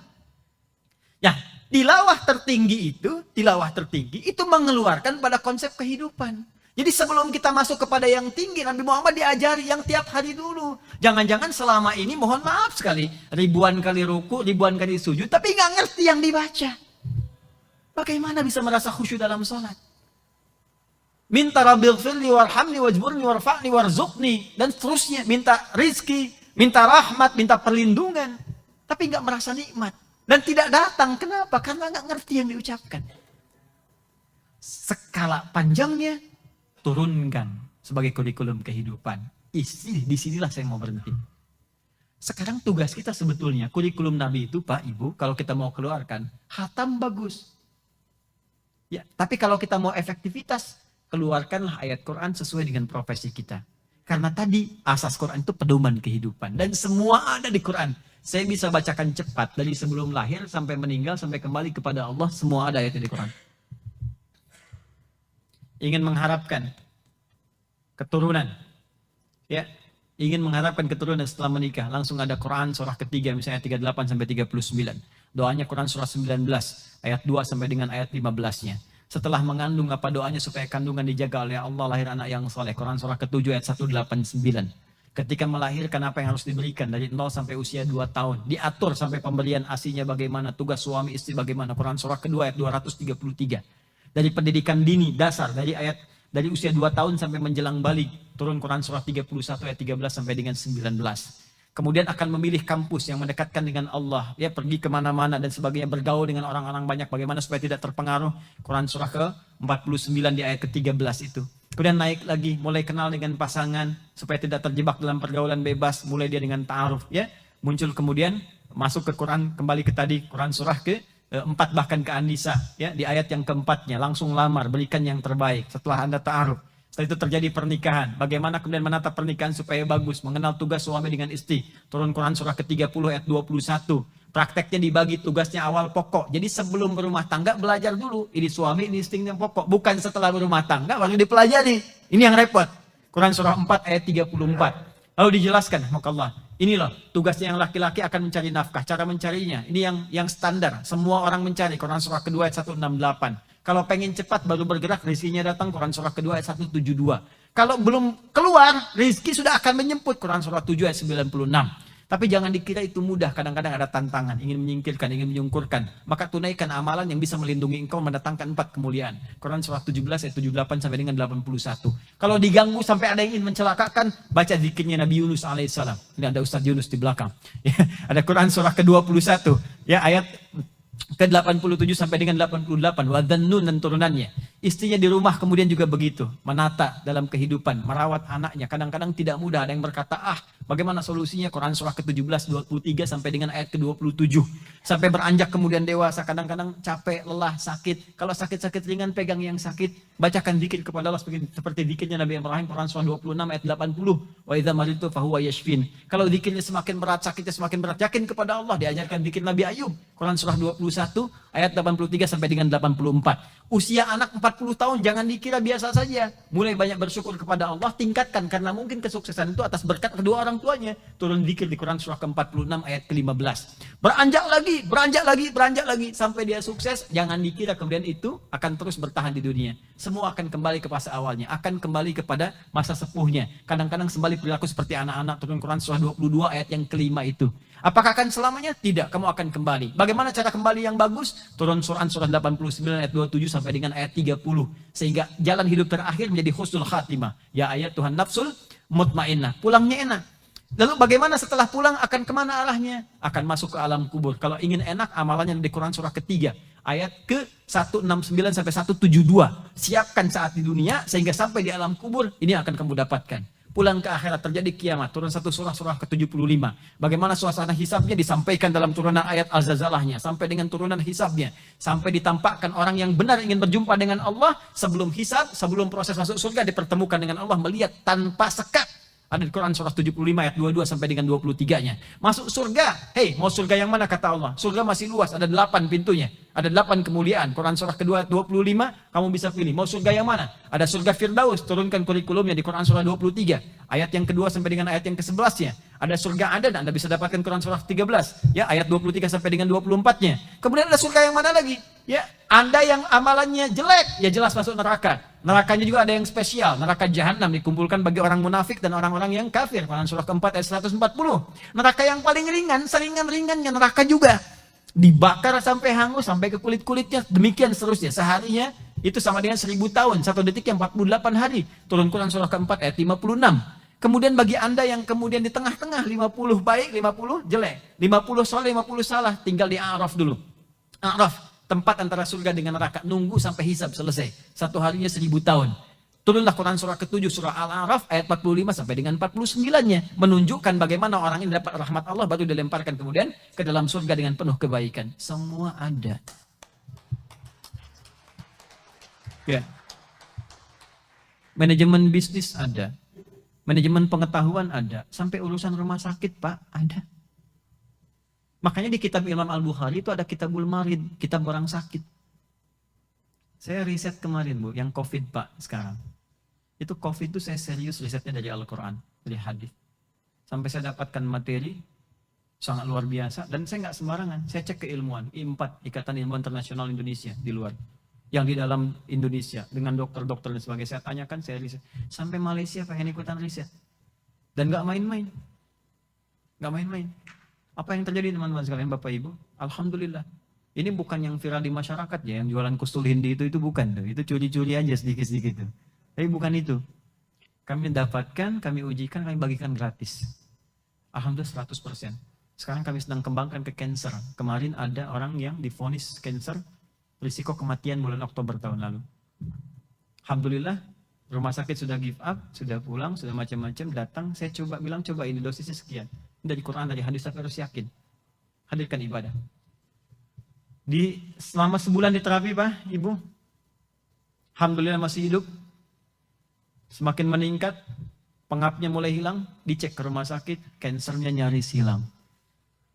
Barokah Al-Quran. Barokah Al-Quran. Jadi sekarang kita harus turunkan kurikulum rumah sakit itu apa? Saya punya kelas, Pak. Ahli Quran, para dokter, ahli kesehatan, nakes, ada juga bidan di situ ikut 400 orang. Dokter spesialis. Itu kami belajar pertama saya berikan dulu kurikulum umum tentang kesehatan. Dengan anatomi manusia. Kalau anatomi di kedokteran kan cuma fisikal kan? Ya, secara medis kan fisikal, tubuh dan sebagainya. Di Quran 3, Pak, sebagai manusia. Tubuh secara fisik, akal, dan roh. Dan itu dikonektikan. Saya beri contoh gini, saya pernah tanya dokter mata. Bu dokter, ini dokter spesialis, termasuk luar biasa di Indonesia, senior. Gimana ciri orang yang matanya sehat? Beliau katakan, Ustadz, kalau pandangannya jelas, tanpa alat bantu, ya pantulan optiknya sempurna dan sebagainya. Saya bilang, saya banyak temukan yang begitu. Di masjid banyak, tapi pulang dari masjid, dia nggak bisa bedakan. Mana sendal dia, mana sendal orang. Padahal pandangannya jelas. Itu bukan di ranah saya, Ustaz. Nah, saya bilang itu ada korelasinya. Nah, ternyata ada penyakit yang oleh Al-Quran disebut marad namanya. Kalau penyakit fisik disebut dengan obatnya dawa, itu medis. Kata Nabi, kalau Anda sakit, pergi ke dokter. Untuk penyakit medis. Tapi ada penyakit roh. Namanya marad. Tempatnya di kolbu. Fi qulubihim marad. Obatnya disebut dengan syifa. Ya, makanya tidak ada misalnya di rumah sakit, saya cek mungkin ada klinik gigi, poligigi kan ada kan? Polimata ada kan? Tapi poliria, polidengki, nggak ketemu. Satu lagi poligami gitu kan? Nggak nampak itu. Silakan cari. Tapi kan banyak penyakit terjadi sekarang, penyakit fisik itu dampak dari penyakit hati. Ya, karena ini hati banyak Pak, Ustaz saya pusing ini. Kenapa Anda pusing? Apa gejala yang dirasakan? Itulah tetangga saya beli kulkas baru saya yang pusing. Ya. Teman naik karir saya yang pusing. Itu bukan fisik penyakitnya, tapi berdampak kepada fisik. Itu perlu ngaji. Itu begitu ngaji Pak, besoknya ada orang berobat. Keluhan gini. Resep yang dituliskan bukan lagi karena Allah menyembuhkan. Quran surat sekian, ayat sekian. Ini benar katanya Bu Dokter, iya. Baca. Jadi ada sesuatu yang indah. Ada kelas pebisnis turunkan. Abdurrahman bin Auf modalnya pakaian. Kok bisnis setahun balik lagi modal. 2 tahun jadi orang paling kaya di Madinah. Itu ada manhajnya. Dan saya tutup. Ketika pebisnis mengeluarkan kurikulum bisnis. Ketika di birokrasi mengeluarkan kurikulum birokrat dalam Al-Quran.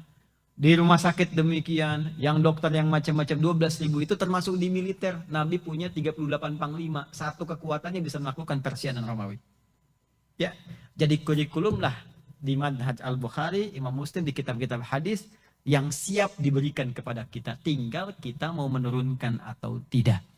Maka sekarang tugas dari Yayasan Badan Wakaf Sultan Agung mengkaji itu semua, ada apa unit di Sultan Agung ini. Buat kurikulum yang senapas dengan itu, turunkan sebagai aplikasi dalam kehidupannya, nanti silahkan lihat apa yang terjadi. Bedakan rasanya, rasakan bedanya, dan pasti akan terasa bedanya insya Allah. Saya kira itu yang bisa saya sampaikan. Mohon izin, ini mungkin 10 menit ya, saya berikan kalau ada yang ingin berdialog. Kalau tidak nanti saya berikan kepada panitia untuk ditutup dengan doa. Saya juga mohon izin sekaligus setelah itu akan berlangsung karena kami akan melanjutkan perjalanan ke Lasem, ke Surabaya, sampai ke Pasuruan. Sampai nanti ada beberapa tempat lagi yang kita akan silaturahimi. Sementara itu, saya tutup sementara sebelum nanti akan dibuka kalau ingin dialog atau yang lain. Subhanakallahumma bihamdika asyhadu an la ilaha illa anta astaghfiruka wa atubu ilaik. Untuk menutup saya dulu, nanti kita buka dengan diskusi. Assalamualaikum warahmatullahi wabarakatuh. Waalaikumsalam warahmatullahi wabarakatuh. Kami kasih kesempatan satu penanya saja nih, karena waktu yang sudah tidak memungkinkan. Dua nih. Kami persilakan kepada Direktur Utama Rumah Sakit Islam Sultan Agung.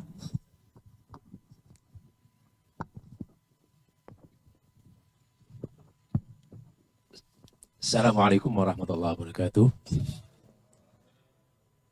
Terima kasih Ustadz. Jadi kami dengan tulus betul berdoa moga-moga Ustadz diberi tambah sehat dan juga umur panjang bisa melaksanakan dakwah.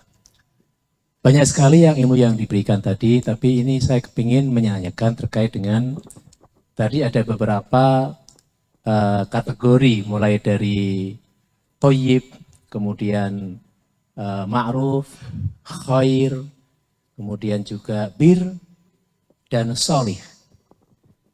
Ada satu terminologi juga yang dalam Al-Quran ini kaitannya dengan tugas dakwah.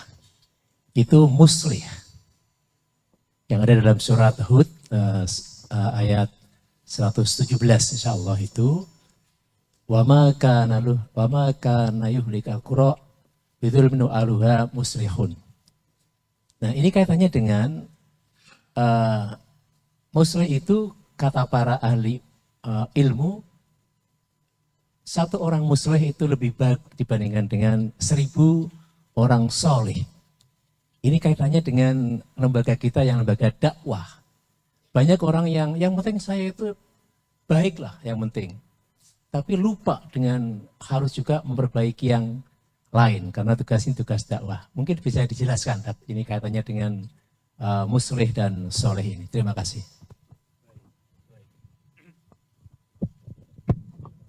Saya coba langsung jawab dulu agar kita mungkin ada waktu bisa sedikit ditambahkan. Muslih dengan salih bermula dari perbedaan definisi, derivasi di dalam ilmu saraf. Di bahasa Arab itu ada 4 cabang ilmu yang sangat penting. Saraf itu sebagai ayahanda dari bahasa, Nahwu ibunda dari bahasa, Balaghah nanti sebagai penghias dengan 3 turunan, Ma'ani, Bayan dan Badi', keempat Arud untuk menghadirkan suasana sastra dan mengukur ukuran pahala yang kita kerjakan yang didapatkan dari Allah Subhanahu wa taala. Sekarang kita masuk ke saraf dulu. Kata salih dari kata salaha yasluhu, itu akar asalnya. Infinitif dalam bahasa Inggris. Di 3 huruf, sad, lam dengan ha. Salaha. Orangnya, subjeknya isim fa'il disebut dengan salih. Salih telah kita bahas tadi adalah satu keadaan yang menghadirkan nilai-nilai kebaikan dalam hidup, menghimpun 4 kemuliaan tadi. Tayyib, baik fisiknya, khair, baik sifatnya, kemudian ma'ruf, baik sikapnya, ihsan, dilakukan karena Allah. Dikumpulkan 4 ini menjadi saleh. Karena itu terminologi saleh hanya di Islam saja. Ingat itu ya. Karena itu kosakata syariat, kosakata Al-Quran. Nah, amal yang diisikan karena Allah maka berubah jadi amal saleh. Jadi ada amal, ada saleh. Ya, jadi amal berubah jadi soleh saat diisi oleh iman. Saat diisi oleh nilai-nilai kebaikan dilakukan karena Allah. Dilakukan karena Allah karena iman. Kan? Karena itu masuk surga syaratnya dengan amal yang didukung oleh iman kita dengan soleh tadi. Wabasyiril ladzina amanu wa amilus shalihat.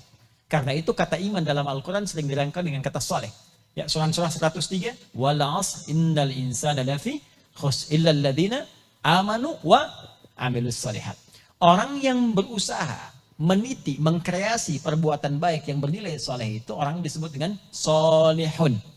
Jadi ada amal soleh, amilus salihat, ada orang yang disebut dengan solihun. Perempuannya tinggal tambah tak, solihatun. Kalau kita ingin pisahkan gender, jadi ibu tinggal tambah tak saja yang gampang. Ya, mukmin kalau perempuannya mukminah, muslim, muslimah, soim. Itu ya. Jadi tinggal tambah tak di ujungnya gitu. Itu dapat kemudian ke orang. Nah, kalau kebaikan itu kita ingin tebarkan auranya kepada pihak lain sekeliling kita. Bukan hanya soleh secara individual. Tapi kita ingin menjadikan kesolehan bertransformasi secara sosial. Ngajak orang, tanamkan, untuk tahajud kah, untuk baca Quran kah, untuk amar ma'ruf kah, atau nahi mungkar kah. Maka katanya dalam ilmu sorof ditambahkan. Ya, diawali dengan tambahan awalan hamzah, menggunakan kata hamzah. Dari solaha tambah hamzah, jadi aslaha. Fungsi hamzah ini banyak nanti. Ada izalah untuk menghilangkan sesuatu, ya, seperti Allahu Akbar, gitu kan? Kita bertakbir, kita menghilangkan segala hal yang tidak terkait dengan kebesaran Allah, hanya mengagungkan Allah saja. Yang kedua, ini yang paling menarik untuk menebarkan sesuatu. Yang tadinya soleh ditambah kata aslaha. Yuslihu, orang yang disebut dengan muslih. Ya, makanya tadi di surat yang lanjutannya kan dikatakan kan, in uridu illal islah. Itu sifatnya, aslaha yuslihu. Jadi kalau sudah berubah jadi islah, aslaha, orang yang disebut muslih itu bukan sekedar soleh, tapi agen kesolehan. Yang mengajak orang lain untuk soleh. Mengajak orang untuk berbuat baik. Maka ketika dia masuk kepada muslih, dia naik level pada yang kedua. Dan pahalanya pun tak sama dengan yang pertama. Membentuk soleh secara pribadi dapat pahala. Tapi ketika mengajak orang lain, pahalanya menjadi dahsyat. Contoh, Anda baca Al-Quran. Pahala untuk sendiri. 1 hurufnya 10 kebaikannya. Ya, Quran surah ke-6 ayat 160. Man ja'a bil hasanati falahu asyru amthaliha. Hadis riwayat At-Tirmidzi nomor hadis 2910. Man qara'a harfan min kitabillah falahu asyru hasanat. Baca alif lam mim. Alif, lam, mim, kita hitunglah misalnya 3 kali 10, 30 untuk kita. Untuk kita saja. Tapi ketika kita ajarkan anak kita jadi muslih. Alif, lam, mim, sampai dia benar. Begitu dia benar, maka berlakulah hadis Nabi, man dalla ala khairin falahu ajruhu mithlu ajri fa'ilihi min ghairi an yanqusa minhu syai'. Siapa yang menunjukkan, mengajarkan pada kebaikan, ya menebarkan kemuliaan, diamalkan oleh orang menerimanya, maka dia mendapat pahala yang semisal dengan itu tanpa dikurangi sedikit pun. Jadi kalau anak kita membaca alif lam mim, baru dia baca, kita dapat transfer pahala dari situ. Kebayang nggak Bapak Ibu, kalau saya selalu katakan ini pada orang tua, ajarkan Al-Fatihah pada anak kita dari kita. Dari kita langsung. Karena ketika dia sholat membaca itu setiap hari, pahala mengalir untuk kita.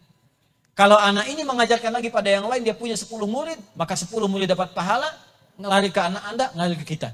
Itu semua terus. Ini yang dimaksud di hadis Muslim, 9 lafaz. Idza matal 'abdu in qata'a sa'iru 'amali illa min thalath. Kalau meninggal seorang hamba, terputus semua amalnya, peluang dapat pahala kecuali 3 hal. Di antara 3 itu sedekah jariyah. Sedekah jariyah. Turunannya ilmu yuntafa'u bi, ilmu yang bermanfaat. Bagaimana ilmu bermanfaat ketika diamalkan? Karena itulah nanti turun ayat ilmu untuk menjadi muslih di Quran surah 9 ayat 122. Wa ma kana al-mu'minuna liyanfiru kaffah falaula nafara min kulli firqatin minhum ta'ifah liyatafaqahu fid din. Belum berhenti ayatnya. Waliyunziru qaumahum idza raja'u ilaihim la'allahum yahdharun. Kalau sampai tafaqquh fid din saja itu saleh.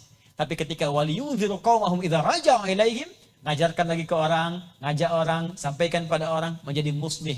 Pahala orang muslih dengan turunnya ayat ini itu senilai dengan jihad fi sabilillah. Jadi kalau kita muslih, sekarang Yayasan Badan Wakaf sebagai pengabdi muslih, ngajak, mengingatkan kembali, nyampaikan, meninggal saat melakukan itu statusnya sama dengan mujahid fi sabilillah. Karena ayat ini turun untuk memberikan penegasan kepada umat Nabi yang satu semangat jihad secara militer. Begitu keluar turun ayat ini, kata Allah jangan semua keluar. Mesti ada yang jihad dengan pengetahuan. Dan dahsyatnya ternyata kekinian itu berlangsung lewat pengetahuan. Lewat informasi. Kalau tak bisa menyaring itu dengan baik, maka banyak orang menjauh dari agama. Turun ayat itu dan menyamakan status orang belajar dengan jihad fi sabilillah kalau dia mau menjadi muslih di kemudian hari. Jadi aslaha muslih nilainya lebih tinggi dari sekedar saleh. Dan itu yang paling ditakiti oleh setan. Karena setan berjuang puluhan tahun, hanya dengan orang muslih itu bisa hilang puluhan tahun itu dengan 5 menit, 10 menit. Maka tinta para ulama akan ditimbang bersamaan dengan damus syuhada, dengan darahnya para syuhada. Allah Ta'ala alam bissawab. Terakhir. Baik, Silakan model. mohon izin Ustaz. Cukup. Tanpa mengurangi rasa hormat kami kepada Ustaz tadi dan Bapak Ibu sekalian karena waktu yang membatasi kita. Mohon maaf, pertanyaan kami cukupkan 1 saja. Baik, sebelum ditutup, izinkan saya ikut berbahagia dengan pertemuan ini. Dan tadi bincang-bincang juga ada program ke-Quran dan yang lainnya. Ada berapa siswanya, Pak? 20.000. Sedangkan pesantren, tadi saya lewat pesantren itu, kapasitasnya berapa? 1.000. Baik, saya ingin kuatkan supaya ini kalau cuma jadi materi, jadi soleh. Belum muslih ini. Maka harus ada fondasi. Izin, nanti saya akan hadiahkan 1.000 paket hafalan Al-Quran. Dari metode nanti At-Taisir, itu berisi 3 buku. 1 buku untuk metodenya menghafal 30 hari 30 juz. Kemudian 2-nya itu adalah Quran percepatan.